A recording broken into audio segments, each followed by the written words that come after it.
খরগোশ আর কচ্ছপের গল্পটা আমরা সবাই জানি, তাই না? ছোটবেলা থেকেই তো শুনে আসছি। কিন্তু কখনো কি ভেবে দেখেছি যে এই সহজ সরল বাচ্চাদের গল্পের আড়ালে কত গভীর কিছু কৌশলগত শিক্ষা লুকিয়ে আছে? আজকের এই আলোচনায় আমরা সেই বিখ্যাত দৌড়ের ভেতরে ডুব দেব আর তার আসল অর্থটা খুঁজে বের করার চেষ্টা করব। আচ্ছা, সাফল্যের এই যে দৌড়, এতে শেষ পর্যন্ত জেতেটাকে, যার অনেক গতি, অনেক প্রতিভা, সে, নাকি যে হাল না ছেড়ে শেষ পর্যন্ত লেগে থাকে? এই প্রশ্নটা নিয়ে আজ আমরা কথা বলবো। চলুন না, এই গল্পটাকে শুধু একটা সাধারণ কাহিনী হিসেবে না দেখে বরং সাফল্যের এক দারুণ কেস স্টাডি হিসেবে বিশ্লেষণ করে দেখা যাক। বেশ, তাহলে চলুন গল্পের একেবারে গোড়া থেকে শুরু করা যাক। আমাদের সামনে দুই প্রতিযোগী, এমন দুজন যাদের মধ্যে কোনো দিক থেকে যেন কোনো মিলই খুঁজে পাওয়া যায় না। এক কথায় এক অসম লড়াই। একদিকে আছে খরগোশ, যাকে বলে জন্মগত প্রতিভা, গতির রাজা। কিন্তু সমস্যাটা হলো ওর আত্মবিশ্বাসটা একটু বেশি, প্রায় অহংকারের পর্যায়ে চলে গেছে। আর ঠিক তার উল্টো দিকে আছে আমাদের কচ্ছপ, একদম ধীর স্থির। কিন্তু ওর আসল শক্তিটা হলো ওর মানসিক জোর আর অধ্যবসায়। মানে দুজনের মধ্যে পার্থক্যটা বলতে পারেন আকাশ পাতাল। তো এই লড়াইটা শুরু হলো কিভাবে? ওই যে খরগোশের অহংকারী স্বভাব, সে কচ্ছপের ধীর গতি নিয়ে মজা না করে টিটকিরি না দিয়ে থাকতেই পারত না।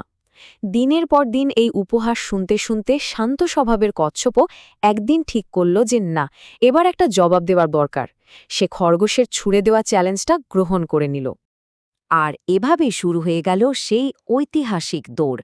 আর দৌড়ের সাথে সাথে শুরু হল দুটো সম্পূর্ণ ভিন্ন কৌশলের এক মুখোমুখি লড়াই। একদিকে কাঁচা প্রতিভা আর গতি, আর অন্যদিকে অবিচল স্থিরতা আর অধ্যাবসায়। খরগোশের প্ল্যান কি ছিল? একেবারে সোজা সাপটা। ওর একমাত্র অস্ত্র হল গতি, আর সেটারই চূড়ান্ত ব্যবহার করতে চাইল।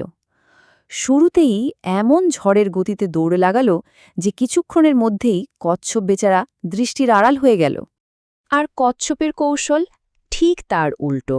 ও খুব ভালো করে জানত যে এটা ১০০ মিটার দৌড় নয়, এটা একটা ম্যারাথন। তাই সে কোনো রকম তাড়াহুড়ো করল না।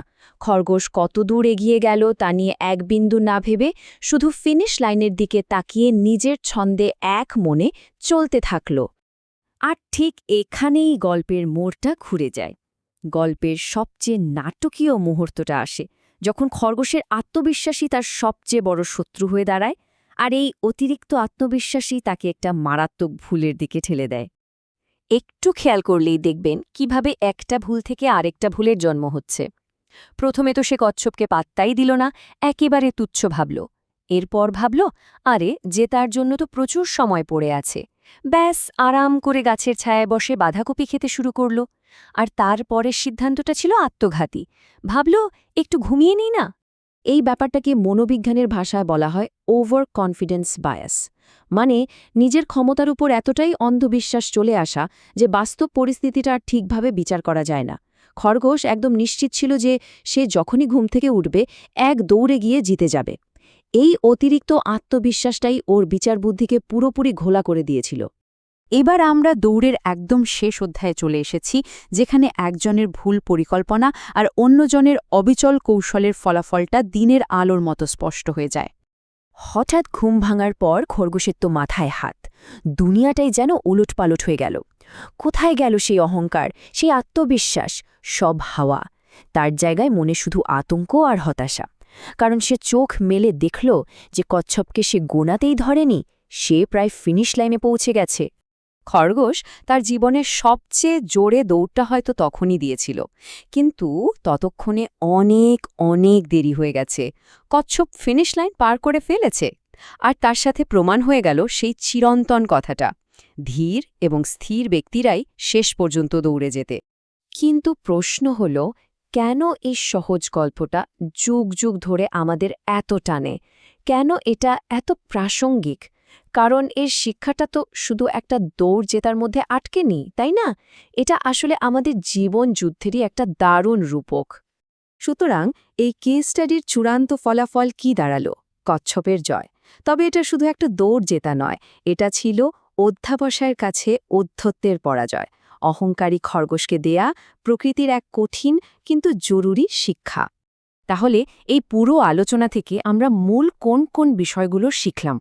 প্রথমত, শুধু প্রতিভা থাকলেই হয় না, তার সাথে অধ্যবসায়ের আর ধারাবাহিকতা না থাকলে সেই প্রতিভা মূল্যহীন হয়ে যেতে পারে।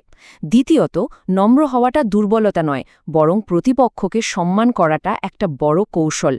আর সবচেয়ে গুরুত্বপূর্ণ শিক্ষা হল, কোনো প্রতিযোগীকেই কখনো ছোট করে দেখতে নেই এবং শেষ মুহূর্ত পর্যন্ত নিজের লক্ষ্যে স্থির থাকতে হয়। শেষ করার আগে চলুন সবাই মিলে একটা বিষয় ভাবি। নিজেদের জীবনে, সেটা হোক পড়াশোনা, কর্মক্ষেত্র বা অন্য কোনো ব্যক্তিগত লক্ষ্য, আমরা প্রায়শই খরগোশের মতো আচরণ করে ফেলি। শুরুতে প্রচুর উদ্যম দেখায়, কিন্তু মাঝপথে গিয়ে মনোযোগ হারিয়ে ফেলি। ভাবার বিষয় হলো, জীবনের ঠিক কোন দৌড়টাতে আমরা খরগোশের ভূমিকা পালন করছি, যেখানে আসলে আমাদের কচ্ছপের মতো অবিচল আর স্থির থাকার প্রয়োজন ছিল।